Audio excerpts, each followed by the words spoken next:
Hello dear students, कैसे हैं आप लोग। होप आप सभी लोग फिट एंड फाइन होंगे और अपनी शॉर्ट हैंड की प्रैक्टिस को भी बहुत फोकसली मैनेज कर रहे होंगे। गाइज, बेसिकली जब हम शॉर्ट हैंड लिखते हैं तो कई सारे ऐसे वर्ड आते हैं, कई सारे ऐसे शब्द होते हैं, एडिटोरियल भी होते हैं और नॉर्मल डिक्टेशंस में भी होते हैं, जिनको बनाते समय हमारा हाथ अटक जाता है या फिर हम उनको बहुत प्रॉपर वे में नहीं बना पाते। तो ऐसे शब्दों की अगर आप प्रैक्टिस नहीं करेंगे तो आपकी स्पीड भी नहीं बन पाएगी। उनके लिए आपको प्रैक्टिस करना चाहिए और प्रॉपर प्रैक्टिस करना चाहिए। कई सारे स्टूडेंट डीमोटिवेट हो जाते हैं शॉर्ट हैंड की प्रैक्टिस करते करते कि उनकी स्पीड नहीं बढ़ रही है, उनकी एक्यूरेसी मेंटेन नहीं हो रही है या फिर कुछ भी अदर। बट आप इतना समझिए, ये सारी चीजें सेकेंडरी हैं। अगर आप सतत प्रयास मतलब एक कंटिन्यू एफर्ट करेंगे, आप कंटिन्यू आधा घंटा दीजिए। अगर आपने बेसिक रूल्स पढ़ रखे हैं और आपने प्रॉपर वे में शॉर्ट हैंड को सीख रखा है, आइदर फ्रॉम ऑनलाइन और ऑफलाइन, इट डजेंट मैटर कि आप कहाँ से सीख रहे हैं। आप ऑनलाइन यूट्यूब के थ्रू सीख रहे हैं या फिर आप ऑफलाइन सीख रहे हैं, बट एक प्रॉपर वे डिफाइन होना जरूरी होता है। तो अगर आपने एक प्रॉपर वे में शॉर्ट हैंड को सीखा है तो आप खुद समझ सकते हैं कि वो शॉर्ट हैंड आपके लिए डेफिनेट हेल्पफुल होगी। ठीक है, तो कोशिश कीजिए कि सही ढंग से सीखिए, रूल्स को प्रॉपर फॉलो कीजिए। अगर आपके रूल्स आपने सही से फॉलो किए हैं तो आप गड़बड़ कम करेंगे, आपकी मिस्टेक्स कम होंगी। आज का जो वीडियो है, यहाँ पर मैं आपको कुछ कठिन शब्दों की प्रैक्टिस कराऊंगी जो कि एडिटोरियल में या फिर नॉर्मल डिक्टेशन में आपके यूज होते हैं। जैसा कि मैंने पहले कहा है, वीडियो को लास्ट तक देखिए। हर वर्ड को कैसे बनाना है, कैसे एक्सप्लेन करना है, ये मैं आपको क्लियरली बताने वाली हूँ। और भी कई सारे वीडियोज मैंने आपके कठिन शब्दों से रिलेटेड चैनल पे अपलोड कर रखे हैं जो कि आपको हेल्पफुल हो रहे होंगे। अब कमेंट थोड़ा कम करते हैं, लाइक भी शायद थोड़ा कम कर दें, देख के वीडियो को स्किप कर देते हैं। प्लीज ऐसा मत किया कीजिए। आपके लिए हम मेहनत करते हैं ताकि आप मोटिवेट होएं और अच्छी शॉर्ट हैंड को लिख पाएं। तो चलिए अभी शुरू करते हैं हम अपने कुछ कठिन शब्द जो कि हमारी शॉर्ट हैंड के लिए इम्पोर्टेंट है।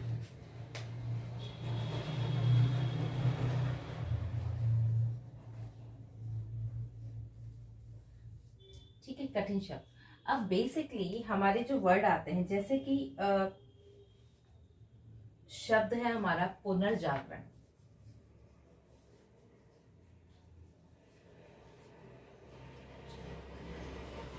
ये शब्द है पुनर्जागरण। आप इस शब्द को किस तरह से बनाएंगे? देखिए, पा में पा की व्यंजन रेखा को बनाया, ना में रा बनाया, ठीक है। और जागरण के लिए हमने क्या किया? जा की व्यंजन रेखा को बना के ग में न, जागरण। यहाँ पर आप एक काम और भी कर सकते हैं, आप हल्का सा इसको उठाएंगे तब इसको बना देंगे पुनर्जागरण। अब देखिए, आपने कई सारे रूल्स पढ़ रखे हैं, कई सारे रूल्स आपने प्रैक्टिस में ले रखे हैं, बट ये जरूरी नहीं है कि वो सारे की सारे रूल्स आपके एक ही जगह अप्लाई हो जाए। हम देखते हैं कि जब हम शॉर्ट हैंड लिखते हैं तो उस समय पे एक शब्द को 10 लोग 10 अलग तरह से बनाते हैं। वो कौन सा रूल अप्लाई कर रहे हैं, वो कौन सा वहां पे फॉर्मूला यूज कर रहे हैं, ये चीजें मैटर करती हैं। तो हमेशा ध्यान रखिए कि एक व्यक्ति 10 रूल अप्लाई नहीं कर सकता, बट 10 व्यक्ति 10 अलग अलग रूल अप्लाई करके अपने वर्ड्स को बना सकते हैं। But the most important thing is that कि जो भी वर्ड आप बनाएं वो वर्ड क्लियर होना चाहिए, शार्प होना चाहिए और क्विकली पढ़ने में आने वाला होना चाहिए। अगर आपके वर्ड में ये क्वालिटी नहीं है तो वो वर्ड आप उस समय तो बना लेंगे, बट लॉन्ग टर्म के लिए आपके लिए वो यूजफुल होने वाला नहीं है। तो ये चीज ध्यान में रखिए कि शब्द पढ़ने वाला होना चाहिए और जल्दी बनने वाला होना चाहिए। ठीक है, तो जैसे पुनर्जागरण लिखा हमने, इसके बाद हमने लिखा असंख्य। देखिए, आ लगा है इसमें।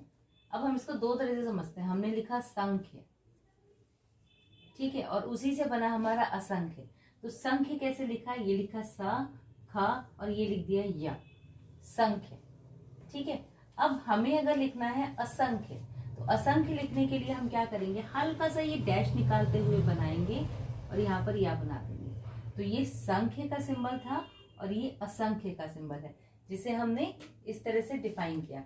तो हो ये दोनों। अब देखिए, कोई भी शब्द आप लिखते हैं, आप साधारण, असाधारण, प्रसिद्ध, अप्रसिद्ध, इस तरह के कोई भी शब्द जब हम लिखते हैं तो हम यहाँ पर अगर ये सिंपल सा फॉर्मूला यूज करेंगे तो वो शब्द हमें पढ़ने में बहुत ज्यादा इजी और हेल्पफुल हो जाएगा।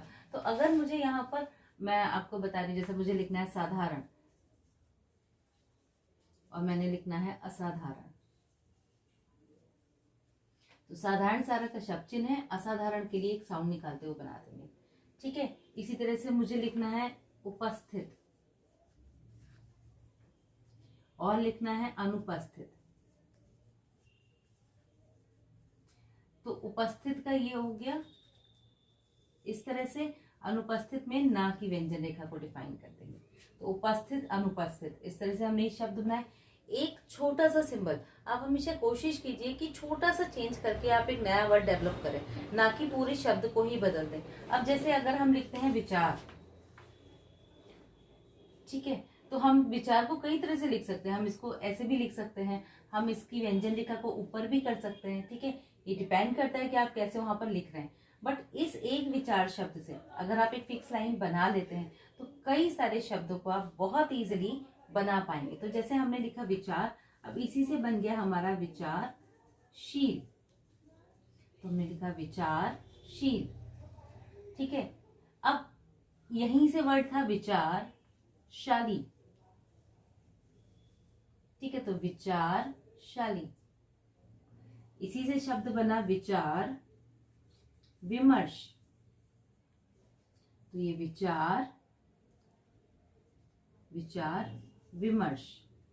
ठीक है, अब देखिए शब्द से शब्द बन रहा है, तो अगर आप थोड़ा बहुत भी ऊपर नीचे लिख देते हैं, जल्दी में हमारा शब्द बन जाता है, तो भी हम उस शब्द को पढ़ने के लिए कैपेबल है, हम उस शब्द को पढ़ पाएंगे। First thing. सेकेंड थिंग, क्योंकि हमने इस शब्द की प्रॉपर प्रैक्टिस किया होगा, तो तभी भी हम इस शब्द को प्रॉपर पढ़ने के लिए कैपेबल होंगे। अच्छा देखिए, विचार आया, विचारशील आया, विचारशाली आया, विचार विमर्श आया, विचारधारा भी शब्द होता है। हमने लिखा विचार, ठीक है, धारा, विचारधारा।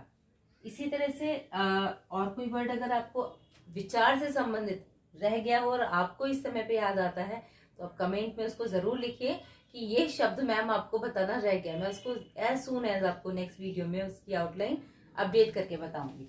ठीक है, इसी तरह से देखिए हमारे जो अगला शब्द होता है दैट इज सुधारक। ठीक है, सुधारक शब्द है।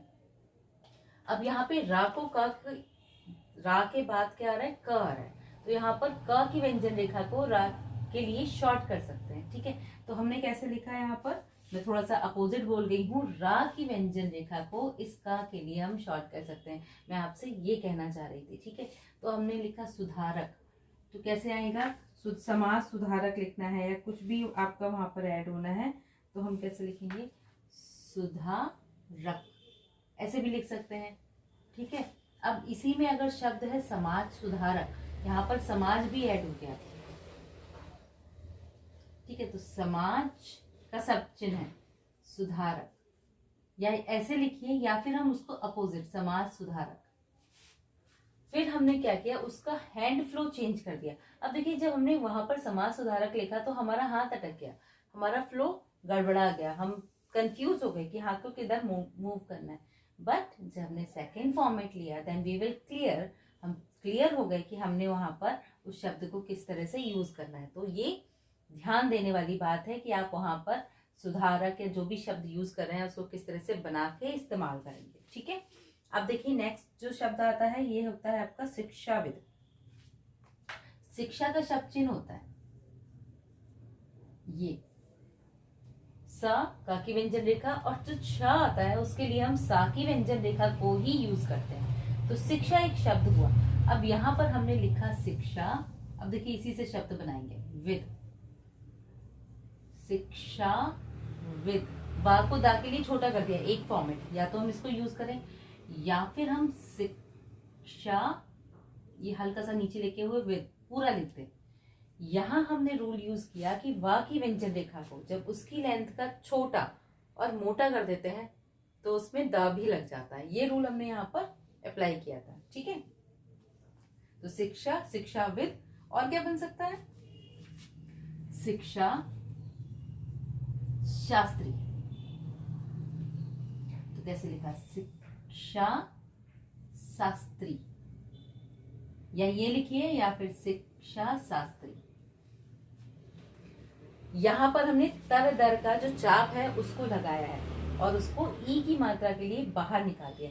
तो शिक्षा, शिक्षाविद, शिक्षा शास्त्री, शिक्षा शास्त्र लिखना है। तो ये जो शास्त्री के लिए बाहर निकाला था ना, हमें लिखना है शिक्षा शास्त्र। तो हमने क्या लिखा, शिक्षा शास्त्र। ठीक है, तो ई की मात्रा के लिए जो बाहर निकाला था उसको कंट्रोल करेंगे, वहीं पर स्टॉप कर देंगे हम और खाली वहीं से शिक्षा शास्त्र। देखिए हमेशा ये चीज याद रखिए, शब्द से शब्द बनाना और उसको पढ़ना आसान होता है। एक हर बार एक नया शब्द क्रिएट करना और फिर उससे एक नई आउटलाइन बनाना, वो टाइम कंज्यूमिंग है और टफ भी है। आपको बहुत ज्यादा टाइम लग जाएगा उन शब्दों को पढ़ने, लिखने और समझने में। तो कोशिश कीजिए कि शब्द से शब्द को बनाएं जिससे कि कंफ्यूजन ना हो, आप बहुत अच्छे से इसको पढ़ लिख समझ पाए। तो हमने यहाँ पर शिक्षा, शिक्षाविद, शिक्षा शास्त्री, शिक्षा शास्त्र और कौन सा शब्द हो सकता है, मुझे तो एट प्रेजेंट ये 4 ही शब्द याद आ रहे हैं। तो अगर आपको कोई याद आता है तो मुझे जरूर बताइएगा। इसी तरह से हम अगर कोई शब्द लेते हैं जैसे रीति रिवाज। अब देखिए यहाँ पर क्या है, रीति रिवाज जब हम शब्द लिखेंगे तो इस शब्द में आपका 2 शब्द मिले हुए हैं, रीति रिवाज।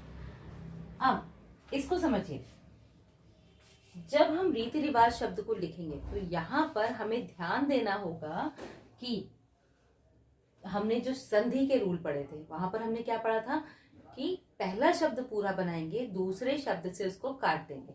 तो रीति तो हम लिखने वाले हैं पूरा और रिवाज के लिए र की व्यंजन रेखा को काट देंगे। तो रीति रिवाज जैसे हम लिखते हैं ना, आस पास। तो देखो आस के लिए ये हो गया, पास के लिए ये हो गया, आस पास। इस तरह से कुछ शब्द आते हैं जैसे दूर दराज।